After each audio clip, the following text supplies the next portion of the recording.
নমস্কার। শর্বরীর চারুকলি পেজ থেকে আমি শর্বরী চক্রবর্তী আপনাদের সামনে আজকে নিয়ে এসেছি মোদের গরব বিভাগের তৃতীয় পর্ব। আজকে আমাদের আলোচ্য বিষয় যথাযথ উচ্চারণ বলতে কী বোঝাই। যথাযথ উচ্চারণ বলতে আমরা বোঝাই একটি শব্দ বা বাক্যের সঠিক, পরিষ্কার ও সঙ্গত উপস্থাপনা, যেটি বা যা শ্রোতা সহজে এবং সঠিকভাবে বুঝতে পারেন। বোঝা গেল? অর্থাৎ আমরা যদি বাক্য বা শব্দ বা যেটি আমরা উপস্থাপনা করছি সেটি সঠিকভাবে, পরিষ্কারভাবে এবং সঙ্গতভাবে উপস্থাপনা করি, তবে শ্রোতা সহজেই কিন্তু বুঝতে পারেন। এই বাক্যটির মধ্যে কতগুলো বিষয় রয়েছে।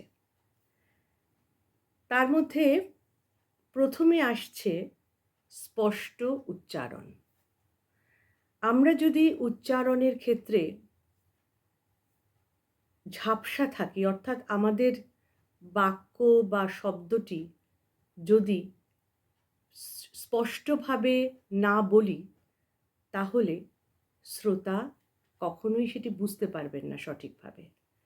সেক্ষেত্রে আমাদের সুস্পষ্ট উচ্চারণের প্রয়োজন। দ্বিতীয় আমরা বলতে পারি বিশুদ্ধ উচ্চারণ।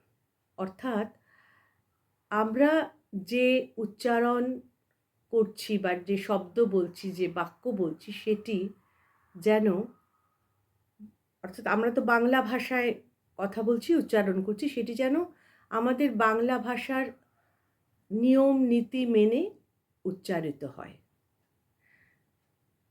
আরেকটু পরিষ্কার করে বোঝাতে গেলে বলবো যে, যেমন আমাদের যে র, র, র, এই তিনটি রয়ের যে রকম ফের আছে, আমাদের উচ্চারণের মধ্যে যেন সেটি ভালোভাবে ধরা পড়ে, আমাদের মানে বিশুদ্ধভাবে সেটি যেন আমরা উপস্থাপনা করতে পারি। তাহলে আমাদের দুটি পয়েন্ট চলে গেল। একটা হচ্ছে সুস্পষ্ট উচ্চারণ, এরপরে হলো শুদ্ধ উচ্চারণ। এরপরে আমরা যদি এমন কোনো উপস্থাপনা করি যেটি মানে শ্রোতা শুনতেই পেলেন না, অর্থাৎ শ্রবণযোগ্যই নয়, তাহলে সেই উপস্থাপনার তো কোনো মানে নেই। সুতরাং এমনভাবে আমরা উচ্চারণ করব যাতে শ্রোতা পুরোটা সুন্দরভাবে শুনতে পান, অর্থাৎ সেটি যেন শ্রবণযোগ্য হয়। কোনো অংশ, কোনো শব্দ, কোনো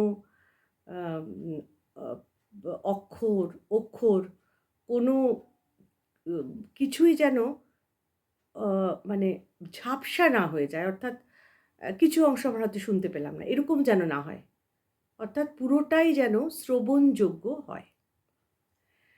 এরপরে হচ্ছে আমরা যেটা উপস্থাপনা করছি তার মধ্যে যেন একটা অর্থ থাকে।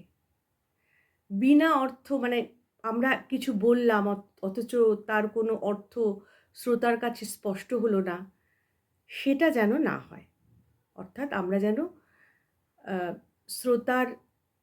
শ্রোতাকে কিছু বার্তা দিতে পারি, কিছু বোঝাতে পারি। এরপরে আসছে